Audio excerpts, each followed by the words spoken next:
Welcome to all you curious minds out there to another episode of Flying Chariots, The Rise. Guys, before we start, I'd like to thank everyone out there for the support, whether it's in the form of emails, comments, or by subscribing. You guys are just wonderful. Because we do all this not just to feed our brains with the puzzle pieces of a bigger picture, but mostly for all you out there. There are so many interesting people on this planet that unfortunately don't get enough attention. And this is why people like Brandon, Dustin, or my German colleagues, as well as Aage, sit at their desks every day to find and research these interesting topics for you. But all of this would be worth nothing without your love and support. So once again, guys, a big thank you. But now, let's get high on some knowledge, guys. Tonight, I have the great honor and pleasure of talking to two incomparable adventurers. On one hand, we have the host and author Aage Nost, who previously honored us with his extensive knowledge and experience and mesmerized us with his wide-ranging expertise. On the other hand, we welcome Brandon Thomas, the host of the Expanding Reality podcast. In his show, Brandon engages with fascinating guests, utilizing his talent and intellect to skillfully explore even the most incredible topics, coaxing surprising answers that leave us all astonished. And alongside Brandon and Aage, we'll be jumping down some interesting rabbit holes today, guys. Of course, all of you out there are also invited to share your opinions and critiques on today's topics with us in the comments.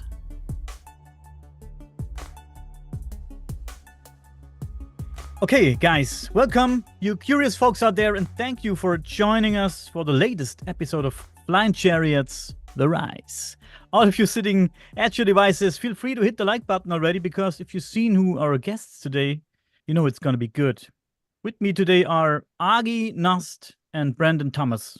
How are you doing, guys? We're holding up. Every day above ground's a great day, so I'm doing well. Yeah. I'm sitting with you gentlemen right now. This is outstanding. Let's jump right in, Aage. Aage changed our master plan a little bit before we started, and he wants to start off with a very, very interesting and important topic.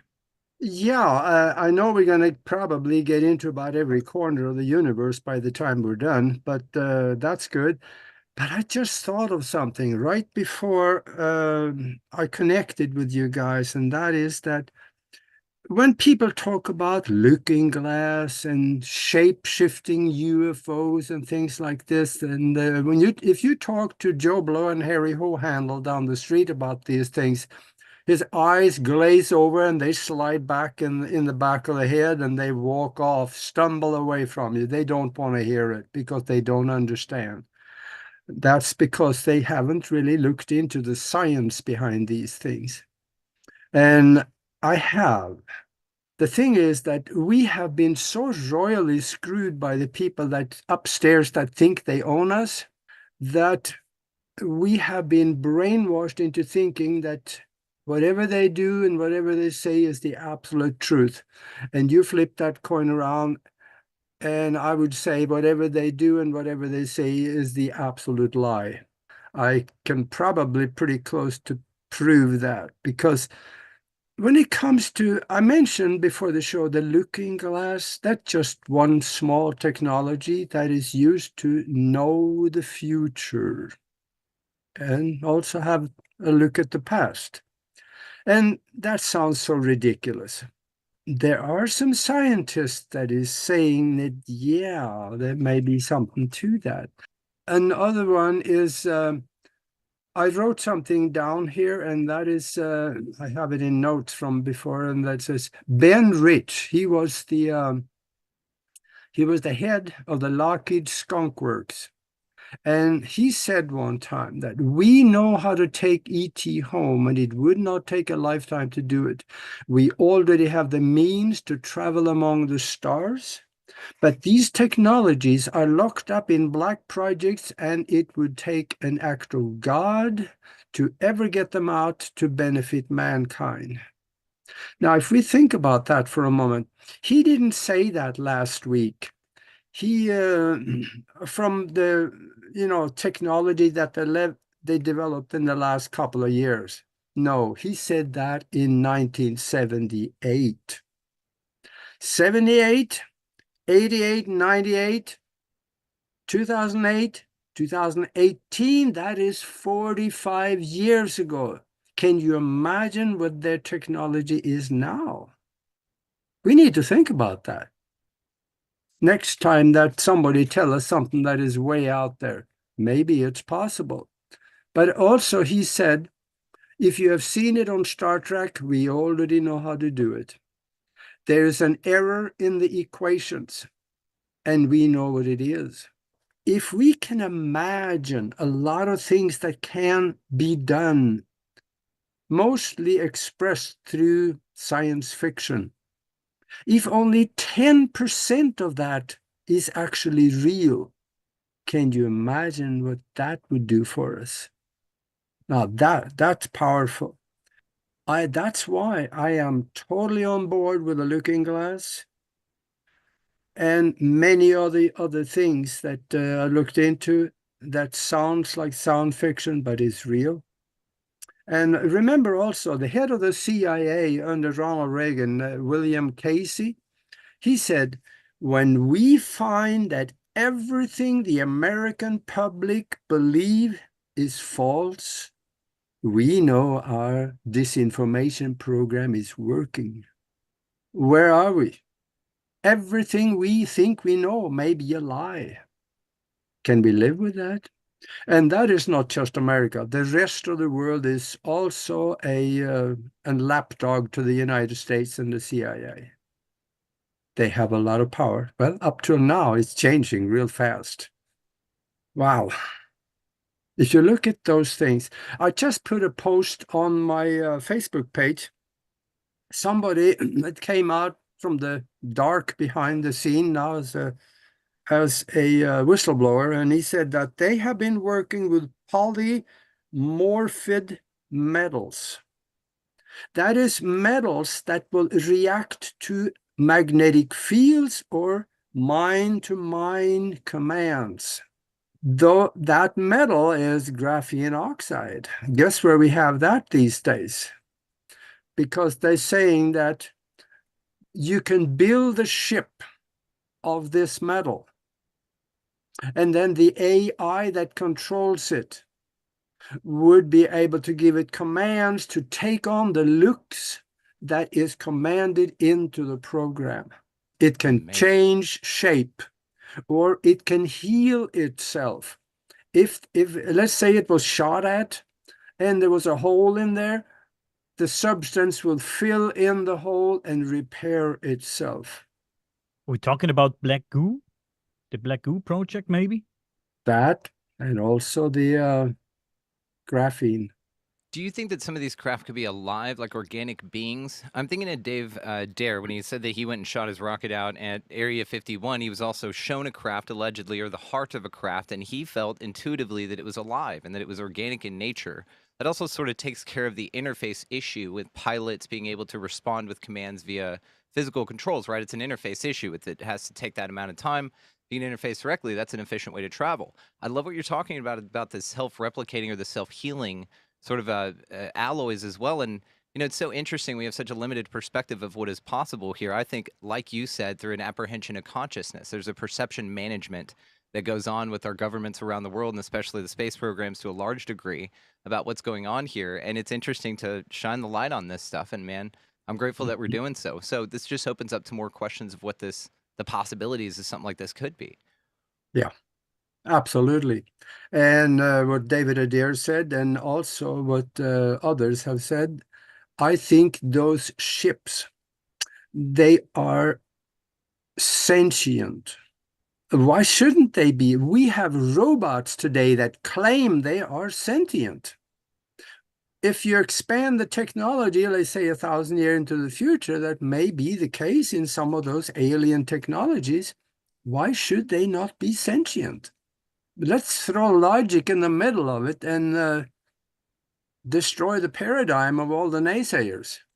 It's so interesting what Brandon just said, because not too long ago I recorded an episode with my friend, and we talked about this black goo, about the black Yeah. project, and we talked about if how black goo could be a spaceship and its own pilot at the same time. It's practically what you just said, Brandon. I find it so interesting, man.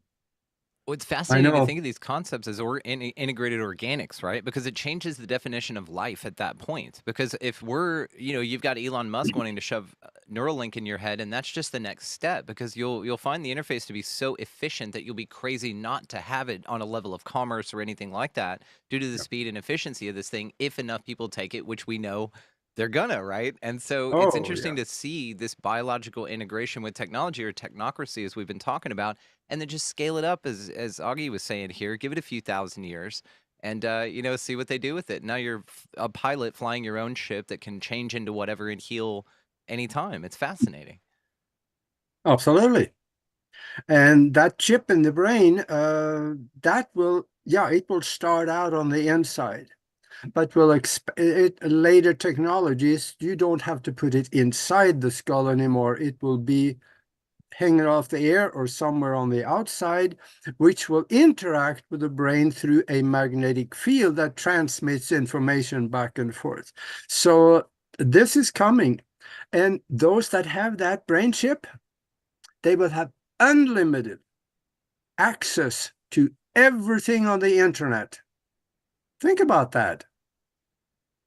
Oh, the people's going to love it. I think about that, but then I think about what the internet's turned into, and would that be a good thing? Because think of all the spams and click-offs and bots and all that kind of shit, and then scale that a couple whenever they were able to roll this thing out, and then now you're bombarded with that constantly. Honestly, pass, just for that reason alone. I don't have my notifications on for those simple reasons, but just to navigate those things can be maddening in itself. And if you look at this place as all mental and energy expansion, as I do, then you just don't participate in such things. But then to Yeah. scale this again, to integrate it, to say, oh, but you'll have the majesty of the internet. Well, a lot of the internet shit, to be honest with you. So, I mean, I'd like Yeah. to be able to tailor it a bit, probably. Agree. I think I will probably want the second one to the last one to do this, but I think also that a lot of people will, because of the capabilities, like you said, in business and in science. You can do amazing things with it until that the body figure out that it's a foreign object and they start rejecting it. I'm sure that's going to happen a lot. Well, do you think that I feel that what's occurring is they're biologically engineering us to be more accepting of non-biological material in the chemtrails and the foods and the metals that are in Yeah. heavy metals that are in our foods and our vaccines, all that kind of stuff. So if you're going to stick that chip in your head, you've made a level of decisions that enables your body to be fortified for such a thing, because you're, eating the Doritos, you're taking a pass on your spiritual growth. You're not working out. There's like a list of things you're Yeah. probably doing that says, yeah, give me that thing. And maybe it's preconditioning us to be terraformed, honestly, for this horrible integration in some level. Yeah. Maybe what the hybrid program's all about too, at some degree. I sure hope, and I kind of think it is, the internet that is available through that chip will be somewhat like a computer, that you don't have to look at everything all the time. If you want to look at something, you think on it and I say, I want that, and then that will show up. So we don't have the spams and all of it, flooding us all the time. Maybe just whatever we want to see is coming into conscious awareness. Mm-hmm. I would think so. That's an interesting thought. But who will have access to this technology? Not everybody. We wouldn't. Yeah. Here's the thing: is if it's free, I bet you it's going to be very available, and that's my call on this. It's going to be extremely affordable and very available, because they're going to want as many people to have it as possible. And so there's going to be an elite version where it doesn't hijack your consciousness and make you go Manchurian Candidate in the middle of the night. But that level is only available for the Gold Plus members, which, yes, you will not be a part of, right?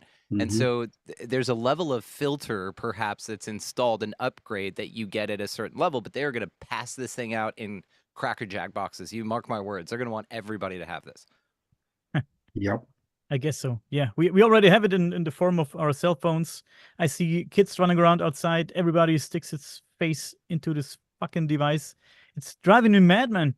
I remember when I went to school back then. I was at the bus station. I don't know, playing ball with my buddies until the bus came. Now you go into the bus station, to the train station. All these kids standing there, and nobody's talking with each other. Everybody's looking at his cell phone.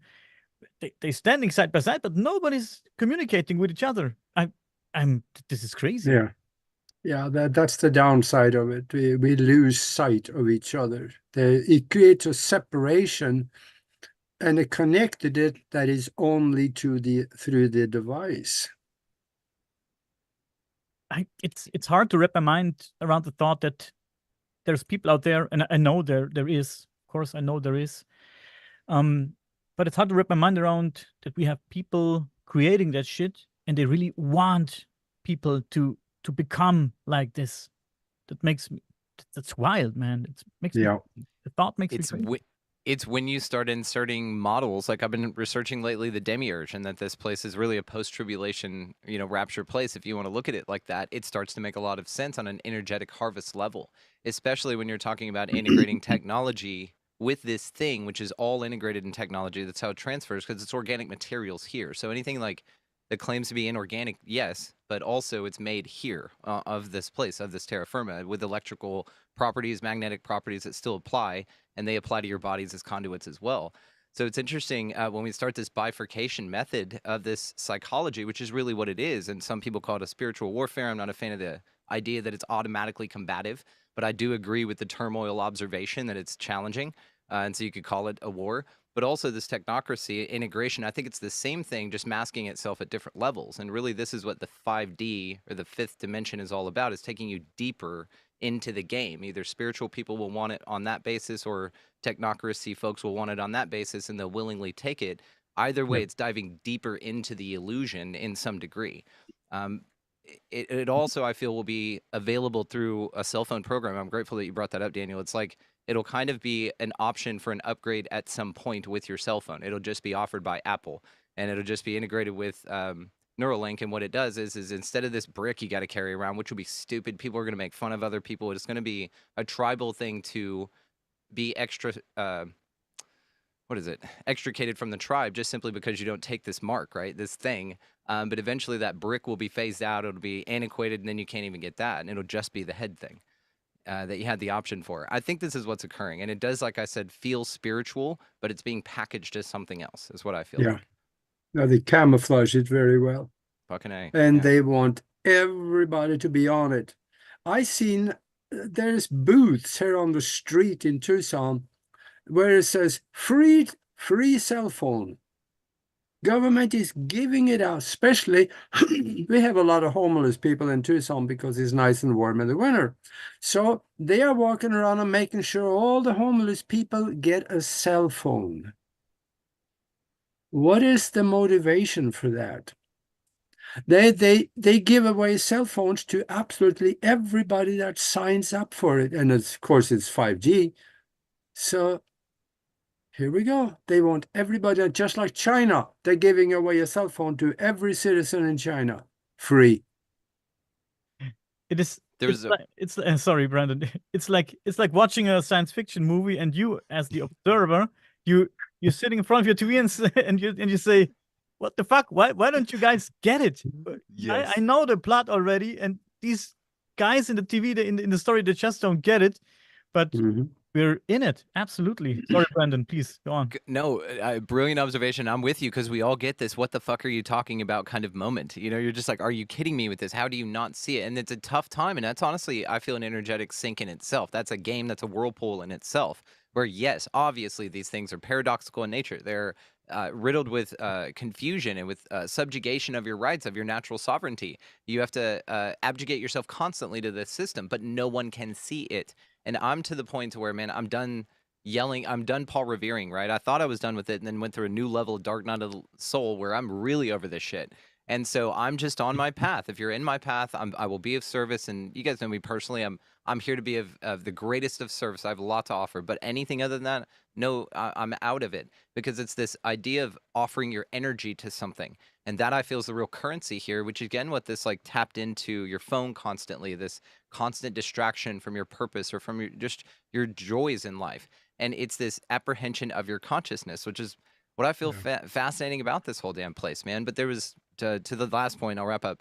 The Dell Computer Company did this with children in the schools in America. They gave all these laptops away, and it come to find out the laptops were spying on every single household that was given a laptop to.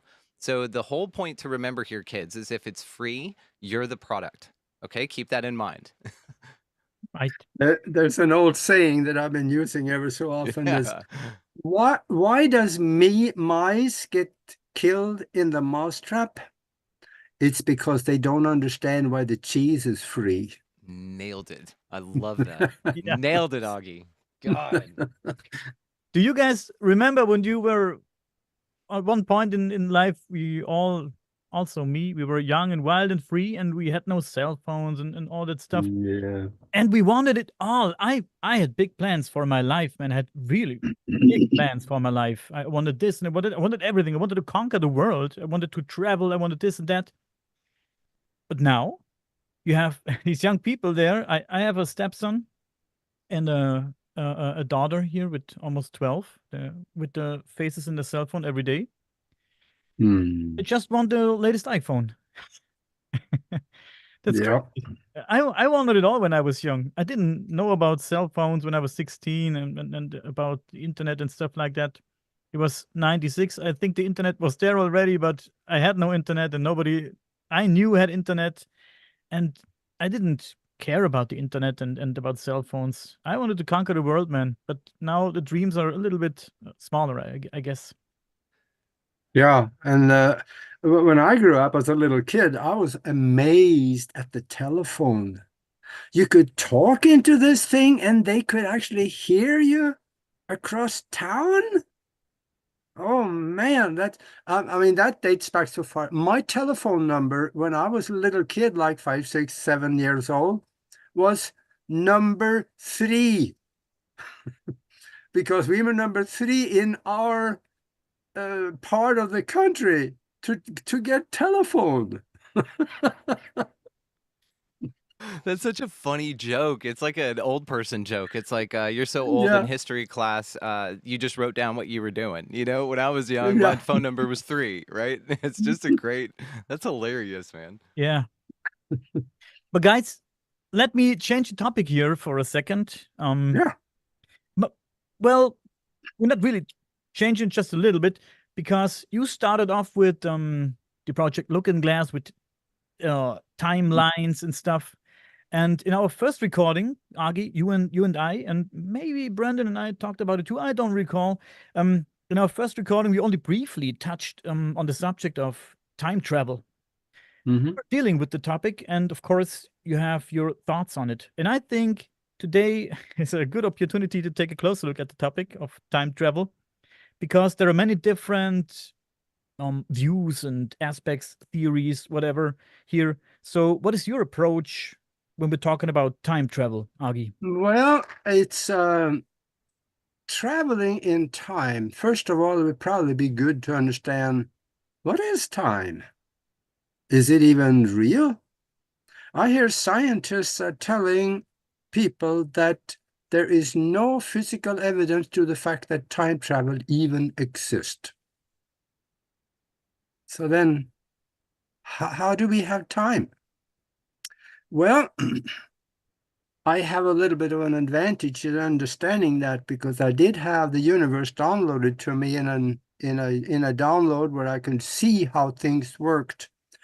And time, let's see, how should I go about telling? It's kind of like the only thing there is the present moment. But we have present moments that is stacked in form of pictures or mental image frames, one after another one. And they are stacked so close that when we move through it, it looks like one movie, and you are the star actor in it. Now, the distance between each frame is appeared to be the Planck distance. And now, when we understand that there are only present moments and they are placed one after another and we move through it, that explains the physical part of it. But there's more than that to time too, because it is recorded. Once we pass through those frames, whatever's back here doesn't go away. It is recorded. And on top of that, if we have thought about something, it is placed into the unified field as potential for physical creation. So actually, we create the future before we move through it. And now, if we are to the physical reality is kind of locked into some laws where there's very little fluidity. But once we step outside into, let's say, plasmic fields, or at a higher vibration than what we can see in the physical reality, in that narrow band that we can observe and participate in, then there are other realities.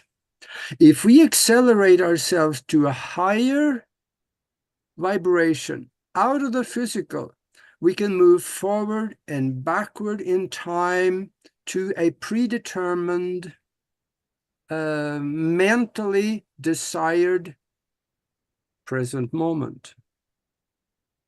And then we lower, this is what spaceships, extraterrestrial ships, I suppose, what they do. They accelerate out of the physical, travel to any place they want, and then they lower the vibration into that specific present moment of time. And now they operate there and they can participate in whatever goes on there.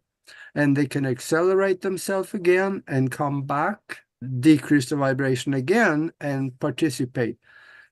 So that is one way of doing it. And now, of course, there is other ways, and that is by creating a plasma bubble that is also out of the physical, and inside of that plasma bubble, you can direct it in different directions. Probably somewhat of the same type of mental technology, but I believe it could be probably, I would say, easier to do that. There are technologies like the time travel device that I have, and there's a very strong electromagnet that creates a bubble around the body. And inside that bubble, you can direct it. I have some strange pictures that is probably one of the few evidence of time travel that there is. In fact, if you go to broadcastteamalpha.com, go into the picture gallery, and I believe it is page 17 in the middle of the page. There's two pictures next to each other. They look similar, but they're not.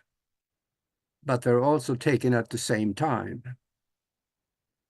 Two different realities. So there's also time slippage involved as well as time travel.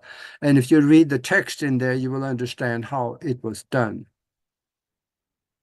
So this is what BBC television got excited about in 2003, and they were coming over to the United States to do a hey, there you go.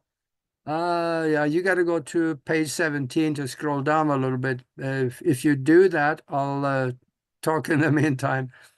BBC television, they found out about a TV show that I did in Tucson, where I was interviewing the guy that created the time travel device. it got very interesting. BBC television called and said, we're coming over to the United States to do a TV documentary on time travel. We're going to have Michio Kaku and Green, and I think they mentioned another theoretical physicist on there. He talked me into joining them. I learned a lot since that video. How was Dr. Green in person? The thing is that I never got to meet them because Michio Kaku did the interview in New York, and Green, he did it somewhere else, and I did it in New Orleans. So they got me down there. I learned a lot about timelines because we are in timelines we can switch timeline, create new timelines. And I've done that several times. Growing up in Norway on the farm, I was supposed to be a farmer. I even went ahead and became an agronomist. But I figured it out, I didn't want to do that. So I left Norway and came to the United States. That's when I created a new timeline for myself. According to quantum mechanics, the old timeline still may exist because it's all energy. I'm wondering how the guy back there is still doing, though. But when you totally change to a different direction than what you have planned or done before, that ends up as a new timeline. So when back in 2003, I was all embedded in the horrors of what governments are doing, the government corruption and all that. And that's where my mind was. So that's what I saw in the future. And a lot of the stuff that I talk about on there, that didn't happen because later I switched. I turned into more of a spiritual quantum mechanic reality because most of the spirituality can be explained through quantum mechanics anyway. So I went that route, and I'm glad I did because otherwise probably some of that stuff that I saw would have happened in my timeline. But time is movable. The present moments, you can visit them in the future, you can visit them in the past, but we are in a mind-created universe, so whatever we create here and here, I'm pointing to the heart because there's a little brain in the heart with some 40 to 60,000 neurons that is responsible for emotion, and emotion is extremely important. The feeling and the motion is very important in communicating with the universal mind. That is the spiritual language. Let me tell you what my approach is when it comes to the topic of time travel. And it's somewhat similar to what you just told us a little bit. I think that if it's ever possible to travel through time, and we don't have to agree, both forwards and backwards, it won't be a machine that enables us to do so. It will be made possible by our bodies and our consciousness. We will find a way to, let's say we'll find a way to utilize our mental capacity to a great extent, and then such things will be possible, and not just time travel, maybe other things too, like telepathy, telekinesis, whatever, stuff like that. I think time travel can be made possible by our bodies and our consciousness, if we just know how to do it. And I'm talking about frequencies. Yeah, you're right. You're absolutely right. The There's mind. probably a bunch of ways it happens. Like Grabenikov's work with the bugs and stuff like that. He was creating these UFOs, but that scaled up is time travel, right? You know, if essentially these vehicles can lift out of the limits of this realm, which some say would be the speed of light, sort of the signpost of that. But it's interesting when you start talking about these different methodologies for achieving this, what we would find to be supernatural, but then also technologically, I guess, solvable challenge that we have. It's just interesting. I think there's something to all of it. I think the sarcophagus and the Great Pyramid at Giza sort of tells us something about resonance as well. That when you lay in that thing, your body sort of does something. And maybe, Daniel, to what you were saying, the mummies maybe are just these dudes that said, you know what, I like the universe better. If I don't come back in like 5 minutes, just wrap me up, and then I'm going to stay there. And then your body's off to the side. And looking at all the things I have over just doing the show and the decades of research into the fringe, that I've started to look at this, like our bodies as just vehicles in themselves, like vessels, right? Just like the governments treat you in maritime law, you're a vessel. And so this is inhabitable. And so to what you're saying, Daniel, with your consciousness, then you could just jump into somebody else in a different time, essentially. Maybe it's you, maybe it's not. And that's a whole nother rabbit hole.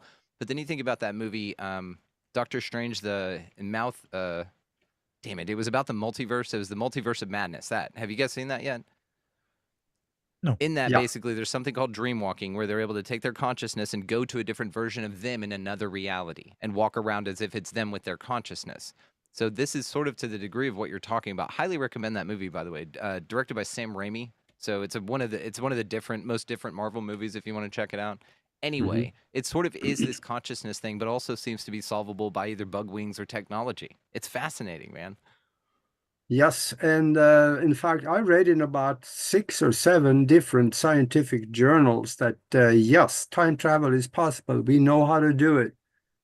And in fact, even Scientific Americans got an article on it. We talked to a scientist. There is one major one here over in Europe, and that is bbc.com. I'll give you the site, bbc.com/news/July 11, 2018. And they're talking to scientists, and they're saying, yes, we know how to build a time machine. So it is possible. And even Michio Kaku says that, yeah, we know how to do that. We just don't have the fuel to fuel it yet. Now, he is omitting to think of the one fuel that can do absolutely anything in a mind-created universe, and that's the mind. He's looking at the nuts on the bolt. Yes. That's why he needs the energy of a sun to fuel it. Don't need that. I think I would have the same approach. I'm a nuts and bolts guy. But yeah. Let me tell you a little story. If you allow, let me tell a little story. In the same context with time travels, I'd like to talk about all these portal stuff. And I have heard stories where people have unintentionally entered some kind of portal and experienced a time anomaly. A friend of mine who is an author here in Germany traveled to France many years back with his wife, and he visited several places and traveled a lot through the country with his car. And at one point, they came across a small village. There were really only a few houses, which also looked, let's say, pretty poor, and in not so good condition. And there were a few people standing around in front of houses, and what made him wonder was the fact that these people were dressed kind of strangely, kind of funny. And my friend and his wife, they decided not to go there directly, and instead took some pictures with their camera from the distance. Yeah, because they didn't want these people there to feel bad when tourists come and kind of, don't know, see the misery there. Long story short, back home, my friend developed the films, and exactly these pictures could not be seen. They were blurred and were not recognizable anymore. So the following year, he went back to the same place, but the village, surprise, surprise, was no longer there. They asked a few people many miles down the road about this village. They asked what kind of village was it, what's the name of the village, and what happened. And they said they knew nothing about the village there. There must have been one, like, way back in time. And this raises questions. I believe this guy. He's a friend of mine. He's a personal friend of mine. He's a book publisher and writes a lot about this portal stuff. And yeah, this story drove him to write these books. Like I said, this raises a few questions. Were people really in a time anomaly? And if so, why and how did it show up? And what was the reason for this portal to open for them? Is it certain people who are causing this? Is it us? Or are they just at the right place at the right time, you know? These are the questions I'm asking. I think there's a rift in the time continuum that creates time slippage. They slipped into a parallel timeline that had that village in it. And then they came back home into the first timeline where they were. These kinds of stuff, it happens quite a bit. But our problem is that when these things happen, the first thing we do, we jump right on top of it and we try to explain it away because no, that couldn't be right. I didn't really see that. Oh, I just thought that couldn't be right. Don't discard it. It may be very real, like that guy lived. What happens if you just stay there? Like, what would have happened if they were to go into one of those houses, like eat a meal? If they eat the meal, are they now part of that realm? And then when they go back out, their car's gone, or what happens? Is it temporary? Can it take you with it? Because we were who was I talking? I was talking to somebody about Michael Cameron recently on the show, incredible experiencer and author as well. And he talked about the Oz effect, and that would be a question I would have for them as well. Did they have some sort of auditory noticeable change in environment, right? Like all the bugs go silent, everything, right? No birds and whatever. And he explained that when you're in this thing, you sort of disappear from everything. So this would be why you have this auditory effect, is because you're no longer in the environment where those sounds are being generated, but you can see it, which is fascinating. It's this really interesting slip over, but as well with these time slip anomalies, is it sort of something you can get stuck in? And is this what sort of the missing persons cases are? Because if these do happen in an area regularly, let's say that governments of the world know that these happen in certain areas, maybe they would forbid those areas, or they would limit access to those areas, or they would call them national parks, and then just people go missing all the time in environments like that, right? Maybe it's just a time slip scooping people up. Mm-hmm. Yeah, absolutely. And especially in the northwestern part of the United States, in the national park, there's a lot of people missing. Of course, they have bears out there too, but right. That doesn't explain everything.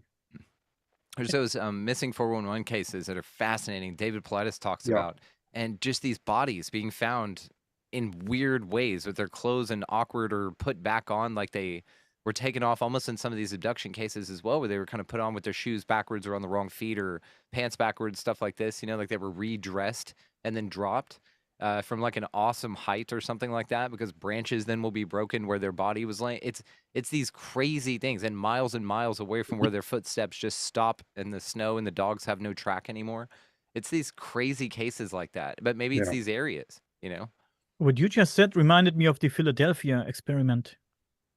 Yeah. Yeah, people were... No, it was just a degaussing. That was all it was. Yeah, it was just degaussing. Yeah. Right? yeah, right. Of course. Guys, Aage gave us an hour, and I want to discuss another topic with Aage before we come to an end here. And Aage made me curious about an interesting topic. He asked me if I was aware of the Germans' Roswell. Yeah. Please fill us in, Aage. Yeah. I mentioned it a couple of 3 days ago, and did you search anything and find anything on it? I found something that is called the Hauneboom myth. Oh, yeah. Mm-hmm. Am I right? Yeah, yeah, it's a myth. Of course it is. What else can they say? They can't admit to it. Yeah. They can admit if to they it. were to do that, everything will be over. Because in 75 years, they should have been able to back engineer those things so they could fly with free energy and all kinds of good stuff. No, you can't admit to things like that. But Germany had their own Roswell in 1936, and that was right down where you're at in Bavaria. It's a large craft, I believe. Okay, let me back up again. A lot of this come from Colonel Wendell Stevens here in Tucson. He was probably the one that is most knowledgeable on the German flying saucers in the world. He had researched it since the very beginning, and he went to Europe, poked around, and he found a lot of it. He had some German documents written in German, and I was able to read some of that, and it proves a lot of the stuff he was talking about. Because that, in 1936 in Bavaria, when the Germans found that craft, It was rather large. I seem to believe there was about 60 meters across. That's 180 feet or so for you Americans out there. Thank And they couldn't get into it. They were poking around for quite a lengthy period of time. Just they tried everything, explosives and blow torches, and they said they couldn't get in, but they did get in. And what they also noticed was that they tried to lift it. And this was a big craft, and one person could lift it. It was almost weightless. So evidently, just because the craft did not shut down the gravity nullification bubble. And that also explains why sometimes we find crashed flying saucers that crashed at hundreds of miles an hour into the ground and suddenly stop. But the aliens inside are still alive, because the gravity nullification effect acts on every cell of their body. So there is no gravity inside either. So this way they can survive the crash. And what they found out in Germany was that they could get in, and they found some bodies inside. And I wasn't quite sure if some of them were alive or not, but they did get in there, and they took it, they flew it out of there, took it somewhere else, and they were able to back engineer it. And that was probably part of the technology that ended up in the Haunebu 1, 2, and 3, and possibly 4, which they used a little different. But from what Colonel Stevens said, he said that there was, they call it, after they re-engineered it, it was called the Thule engine, the Die Glocke, I guess, that, or the bell. So they found a lot of the technology there that they took and brought into the later crafts, together with the channelings that Maria Ortiz, or Maria Orzik is what she's called now. She was channeling information from a being or someone in the Aldebaran star system. And they gave her technology, and she kept writing down everything that she was given. And she did that for about a year, and everybody was laughing at her. You know, a 19-year-old uneducated girl come up with all these equations, and yeah, sure you do. And but she did get it finally in front of a high-ranking military officer, and he thought it was interesting. So he took it to a scientist, and the scientist, according to what Colonel Stevens said, the scientist looked at the papers and he said, "Bring me the girl," because there was something there that he saw that made sense. From there on, she was working with the military. She was giving them more and more information as it was channeled, because the person, I guess I should call him, in the Aldebaran star system, he told her that we are giving you this information so you can build a craft to come and visit us. And of course, the Germans had different ideas than that. That was all about conquest and war, what they were concerned. Even before the Second World War started, they had plans. So yeah, this is just one place, and then we have probably, go out on a limb here, but maybe there are hundreds over the last century, hundreds of crashed flying discs that has been collected by different governments, and then most of them end up in the United States because they got the big stick, you know. So it ended up here being back engineered, and a lot of the UFOs we see today, they're not from other planets. They're right from Area 51, or the space in Canada, which they build them.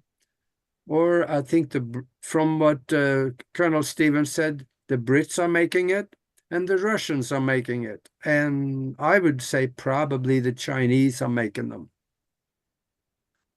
But they're holding them back for something. So, and I wonder what that is. are you telling me that the Bluebeam. Nazis back then, they found a crashed UFO and they re-engineered it? The Hanebus, they were taken into the deep dark project in Germany, and they were very well. The Black Sun was one of them, and they developed this. And the Führer, the Adolf Hitler, he didn't even know much about it. He know a little bit about that there were some futuristic technologies that was being developed, but they didn't really tell him a lot, because I think by the time they were into the Second World War, the high command realized that the sleeping giants, which was America, joined the war, we will probably lose. So they started to move a lot of the technologies out to their bases in Antarctica and other places. I do have some interesting stuff that I was able to glean from the papers with Wendell Stevens. Here I have the specs of a Haunebu 2 and the 3. I can take the next 25 seconds to read it to you. This is what, in fact, I had on my computer, on another computer that crashed on me, one of the flight tests of a Haunebu 2 that went from the surface to 60,000 feet in 3 minutes, straight up against the gravity. That's pretty quick. And the Haunebu 2 was 26 meters across. That's about 75 feet or so. It was called the V7. They had a Thule Tachinator 7C engine in it. That was the bell. And they had magnetic directional impulse steering. But in some of them also, they had a gyroscope to create stability. And they could go 6,000 kilometers an hour, or that's right, about 13,000 miles an hour. So the hull was double with a cooling liquid inside of it. And the metal that was on the outside was called, they developed that. It was called the Victalian, with the name of the metal. And they had a crew of 9 people and a bunch of armaments. There 6 cannons, and they also had a weapon system they called the Motorstopper. The motor stopper. And that was actually a Pristron tube, which was a directional EM pulse. As we know, light, it kind of somewhat similar to a laser beam, because laser beams, they're all light, but they're phased so that the sine waves don't bump into each other. They are paired so that the light doesn't spread. And here they used the EM pulse, the electromagnetic waves, to be paired so that they didn't spread, they became directional. And as a novelty, they used this one time during the Second World War, and the very, very end of it. The Allied forces flew about 800 bombers in over Germany in one night. And they lost a third of them that one night. And the Allied forces said, gosh, the Germans have something we don't understand. If this is what's going to happen, we're going to lose the war. So they scrambled and created the ground invasion. That's how it happened. It was just thrown together. Couldn't been done worse. That's why so many people died. But the Germans, they flew these Haunebus up behind the fleet.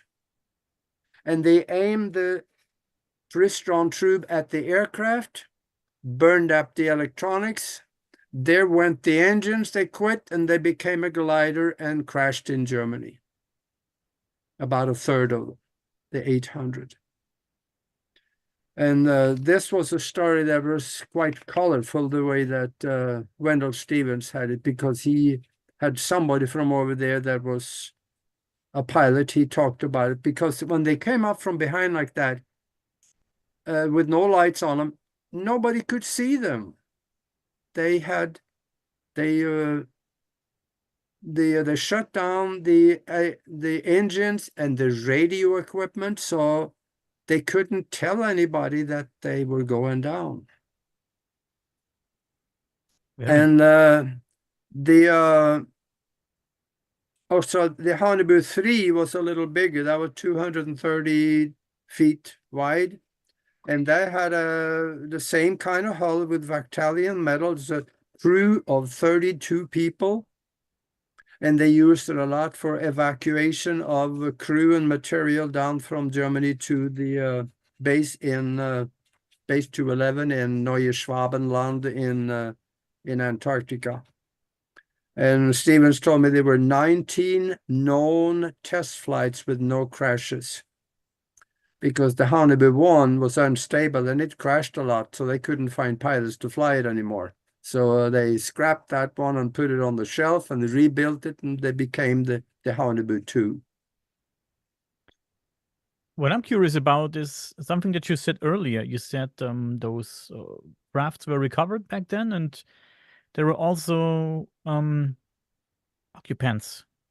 So yeah, what's the description of these pilots, and what happened to them? Were they alive or dead, or? Some of them probably, even it was at night, you could, if the moon was out, I don't know, then you could still see some things on the ground, so you probably could find some fields and land in them, I would think that a lot of them did survive. Interesting. Yeah. Just want to point out here as well that there are models of this that you can get, and you can actually get the Honeyboo 1, 2, and 3 and build these yourself, kids. So oh yeah, isn't that fun? I've seen that. That's Gosh. Cool. Along with the swastika, like all the shit. Oh yeah, just for the kids. That's what I'm saying. Yeah. This one, yeah. By an American-made company, I guarantee it. Oh, So this is how it looked. This is how it looked. It looks like it looks man-made. Yeah. It doesn't look out of space. It looks man-made. There was one you just showed one with the freaking gun on the top. Yeah, right here. Damn.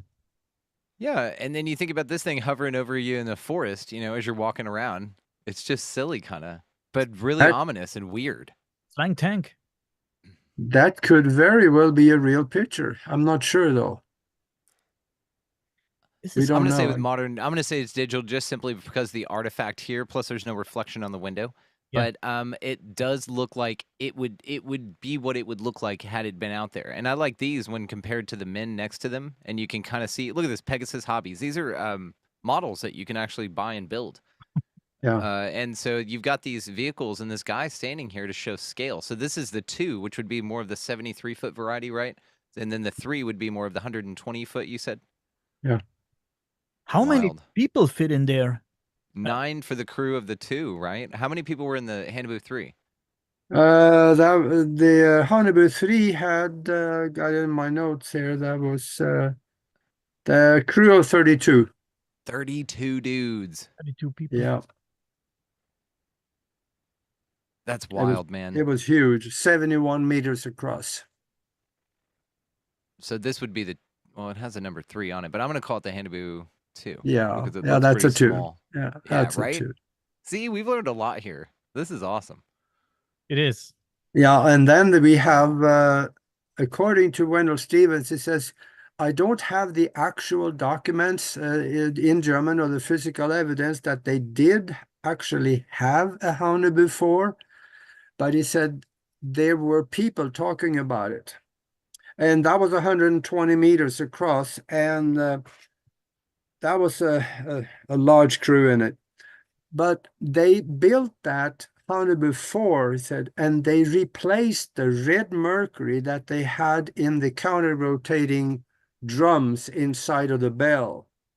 They replaced it with D2O, deuterium. That's heavy water. And radioactive water they could get a lot more power out of it, and it was a lot faster. There you go. That's the one.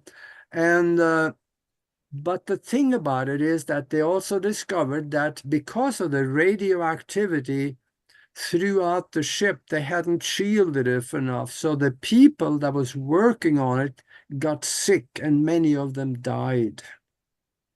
And also the metal got brittle from having exposure to the radioactive radiation coming from D2O. And he said there is a strong rumor, he said, that they sent one of these onto Mars, but they lost contact with it, and they have no idea what happened. I was just about to ask if these things are said to be able to fly in outer space or maybe interstellar space. Oh, yeah. The Haunebu 2 did. The Yeah, with that Haunebu, gravity well. yeah, Apologies, they go sent ahead. the Haunebu 2 to the moon and went around and mapped it.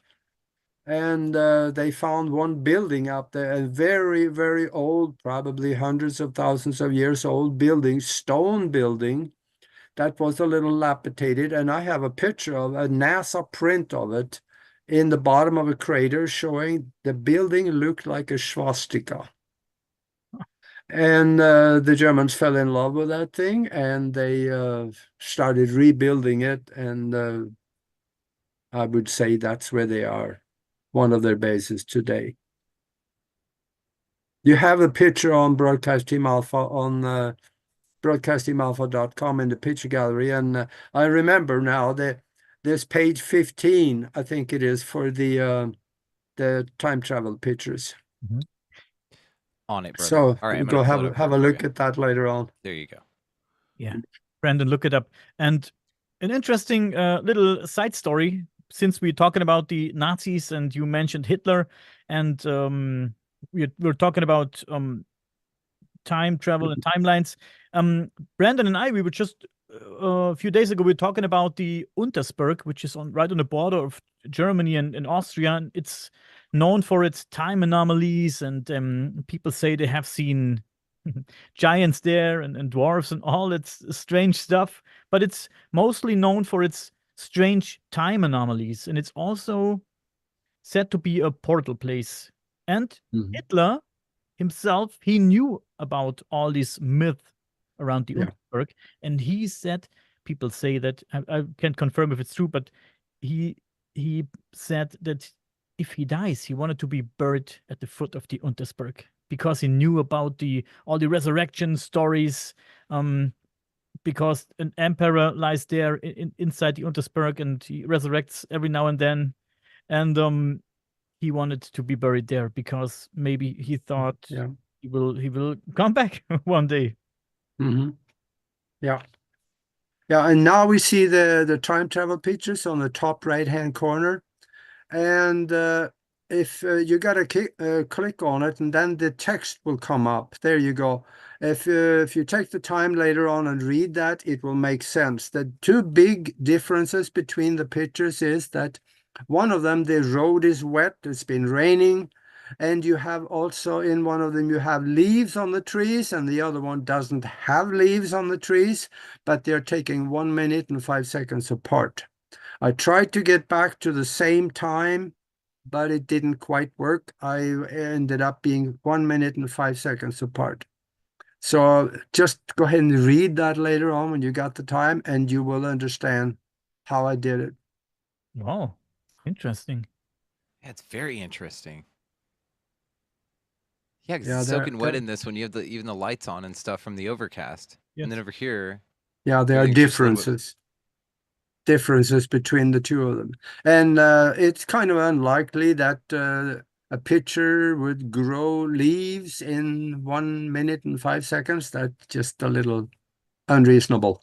And I know there's going to be people saying, yeah, he changed the date on it. Well, if anybody know anything about me, that that is way above my pay grade. I have no clue on even how to think about doing stuff like that. I've been sitting on this picture for, I think, 13, 14 years before, I think about a couple of 3 years, I started talking about it a little bit. I didn't know what to do with it because I knew that few people would believe it anyway. So Very anyway, interesting, Aage. yeah. Wow. It's wild, man. Your website's a phenomenal resource, so I just want to shout it out again, and that's why also I wanted to make sure we pull it up and show folks to There go are, check it out. Highly yeah, recommend it. there are 5,000 pictures of things that should not be, but it is. But I think it's time to wrap it up for today. We reached the 1 hour mark. We crossed it already, Aage, that you gave us. But it was a pleasure to talk to you and also Brandon today.